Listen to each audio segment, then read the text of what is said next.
ములుగు జిల్లా వెంకటాపురం మండలం చిరుతపల్లి గ్రామంలో బాండ్ మొక్కజొన్న రైతు లేఖం మధు మరణంపై విచారం వ్యక్తం చేశారు.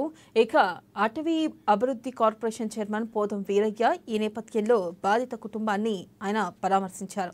ఏజెన్సీ ప్రాంతాన్ని వ్యవసాయ ప్రయోగశాలగా చేస్తున్నారని, ఏజెన్సీలో అమాయకపు ఆదివాసీలు, బడుగు బలహీన వర్గాల రైతులు అధిక శాతం మంది ఉండడం ఈ ప్రయోగశాలకు అనుకూలమైందిగా చేసుకుని నూతన రకం విత్తనాలను ప్రయోగిస్తున్నారని, ఈ ప్రయోగాలతో ఏజెన్సీలో రైతులు పంట నష్టపోయి ఆత్మహత్యలు చేసుకుంటున్నారని ఆవేదన వ్యక్తం చేశారు.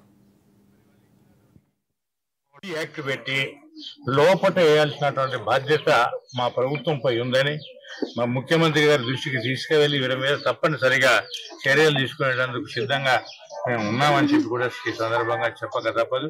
అంతేకాదు, ముఖ్యంగా ఇక్కడ ఉన్నటువంటి కంపెనీలన్నీ, ఈ బహుళజాతి కంపెనీలన్నీ మా వాళ్ళందరూ లేని వాళ్ళు కనుక ఏది ఎక్కువ దిగుబడి వస్తుంది, ఎక్కువ డబ్బులు వస్తాయి, మంచిగుంటుందని రకరకాల మాటలతోటి ఈరోజు ఈ బహుళజాతి కంపెనీలు మా వాళ్ళని మోసం చేసి మరి వాళ్ళు ఇచ్చినటువంటి గింజలు పండకపోవడం, ఏమన్నా పంటే అక్కడ ఉన్నటువంటి రైతులు తింటే చేతులు కాళ్ళు పడిపోవడం, ఆ గింజలను అక్కడ పక్కకు పడేస్తే చెత్తను పడేస్తే ఆ చెత్త తిన్నటువంటి ఆవులు కూడా చనిపోవడం.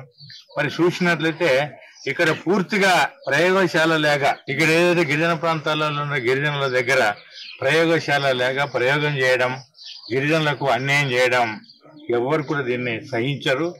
ఆదిమ తెగల్ని ఎవరైతే మోసం చేస్తారో వాళ్ళు ఈ సమాజంలో ఎవరు కూడా బాగుపడరని ఇది చరిత్ర చెప్తున్నది. నేను చెప్పడం కాదు, చరిత్ర చెప్తాను. ఎందుకు అనంటే ఆదివాసి అనేవాడు ఎవరు కూడా మోసాలు చేసి దగా చేసి మరి ఎవరికి అన్యాయం చేసే జాతి కాదు.